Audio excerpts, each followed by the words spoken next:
అన్నా మీరు ఎదురులేదు అన్నా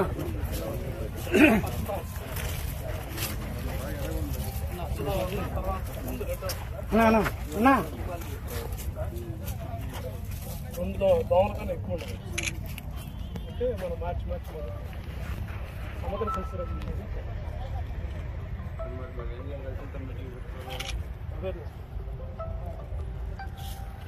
సార్ ఇక్కడ దగ్గర ఒక 300 ఏజ్తో సంబంధం లేకుండా సీడ్తో సంబంధం లేకుండా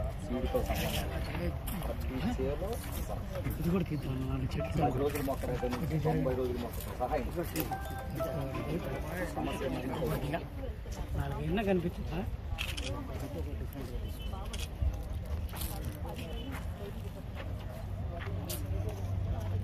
కొద్దిగా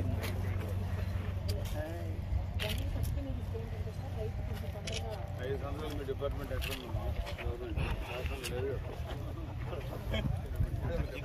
కష్టపడి సార్ ఏమగారు ఒక జింకి సల్ఫేట్ కూడా వదిలేండి. దాని గురించి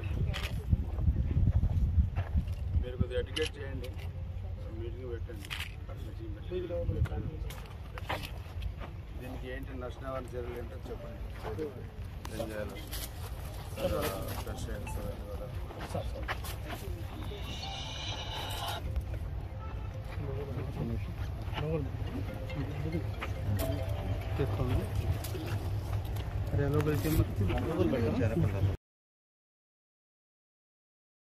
పల్నాడు ప్రాంతంలో కాటన్ వేసిన ప్రతి ఏరియాలో కూడా ఈరోజు ఈ రసం పిలిచే పురుగు వల్ల పంట ఎండిపోవటం, ఆకు ముడత అంతా కూడా ఈ నష్టం కూడా జరుగుతూ ఉంది. సో ఈరోజు ఒకసారి మనం చూస్తే అగ్రికల్చర్ డిపార్ట్మెంట్ కూడా వాళ్ళని కూడా యాక్టివ్గా మనం చెప్తా ఉన్నాం. గ్రామాలకు వెళ్ళి రైతులతోని సమావేశాలు ఏర్పాటు చేసి నష్ట నివారణ చర్యలు కూడా చేపట్టమని చెప్తా ఉన్నాం. గత 5 సంవత్సరాలు వైసీపీ ప్రభుత్వంలో మనం చూస్తే అగ్రికల్చర్ డిపార్ట్మెంట్ కానీ హార్టికల్చర్ డిపార్ట్మెంట్ కానీ చాలా పనులు కూడా జరగలేదు.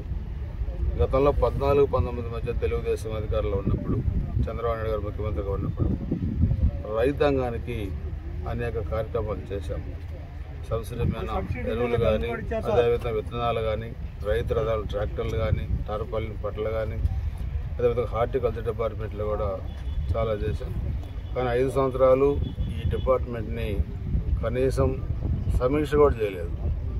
సో అందుకని నేను అధికారులందరికీ చెప్తా ఉన్నాను, గత ప్రభుత్వం వేరు, ఈ ప్రభుత్వం వేరు. ఇది రైతులకి అండదండలుగా ఉండే ప్రభుత్వం. తప్పకుండా ఇలాంటి వాటిని మీరు క్షేత్రస్థాయిలో పర్యవేక్షించి ఎప్పటికప్పుడు రైతులను కూడా ఎడ్యుకేట్ చేసి నష్ట నివారణ చర్యలు చేపట్టండి. ప్రభుత్వ పరంగా రైతాంగానికి అన్ని విధాలుగా ఉపయోగపడే విధంగా అన్నదానాలుగా కూడా ఈ ప్రభుత్వం ఉంటుంది. మళ్ళా త్వరలోనే మీతో సమీక్ష చేసి ప్రభుత్వం దృష్టికి తీసుకెళ్ళి ఇలాంటి భవిష్యత్తులో జరగకుండా, అంటే వచ్చే సీజన్కి ఇలాంటి జరగకుండా ముందుగానే జాగ్రత్త చర్యలు తీసుకొని, అదేవిధంగా సాయిల్ టెస్ట్ కూడా చేసి దాన్ని కూడా అన్ని విధాలుగా చేయాలో చేసేదాన్ని కూడా అధికారులు కూడా చర్యలు తీసుకోమని చెప్పి కూడా చెప్తా ఉన్నాం.